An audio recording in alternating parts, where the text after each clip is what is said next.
Well, hello everyone. My name is Lorianne Archer, I'm Jenna Sarasso. and we're co-authors on a new paper that's being released. It's called Building Equity in Medical Device Development.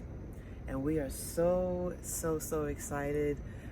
This is our official press release, and we're just going to talk about our experience. So I'm a graduate of the Cornell Electrical Engineering Department, right? But back then they didn't have biomedical engineering or bioengineering. Jenna, tell us what you're studying here at Cornell. Yeah, so the industry is just blowing up. I'm really fortunate to be studying biological engineering, and also I'm going to have an entomology degree from Cornell. It's fantastic. The possibilities of biological engineering are just endless right now, and there's so many different applications and so many different ways that we can improve the world using this technology. So I'm really excited. Yeah, so Jenna, along with the other co-authors and contributors of the paper, to me, they are the leaders, right? The next generation leaders that are studying right here in Cornell. They've got a great program here. And so it just so happened that I really wanted to write a paper on how to build equity in medical devices, especially because during COVID, it was really magnified how certain devices were biased, right? And then when I realized the CUBMD, which is a Cornell Biomedical Device Project team, actually created an oximeter called MelanOxi, right? And they're using design input requirements that will be translated to design output specifications to test specifically for skin tone, right? So if other oximeter products had done that, we wouldn't have had the problem of people being misdiagnosed during COVID. So that is actually a case study in the white paper.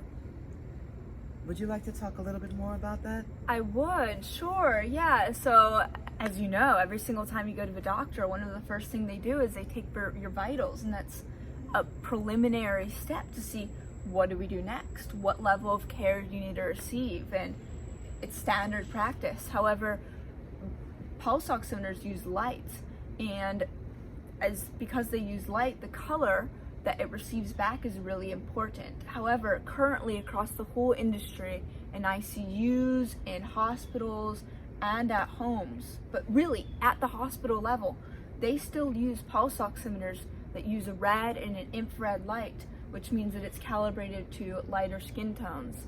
And this means that for people who have more melanin content in their skin, more light is going to be reflected back, and that's going to result in inaccurate readings, which can really have dangerous impact and result in delayed and misdiagnosis of serious issues, such as COVID. So it's... Yeah. You know what they say? A child shall lead them, right? And in this case, I just have so much excitement about this new product that they're getting ready to release.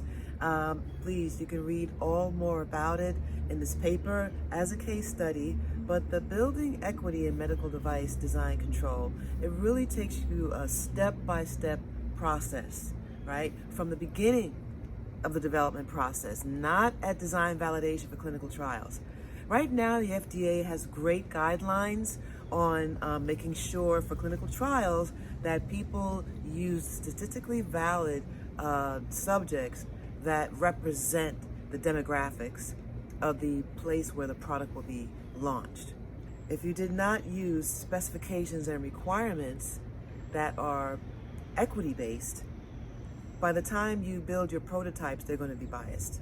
So you're definitely going to have anomalies when you get to the clinical validations part.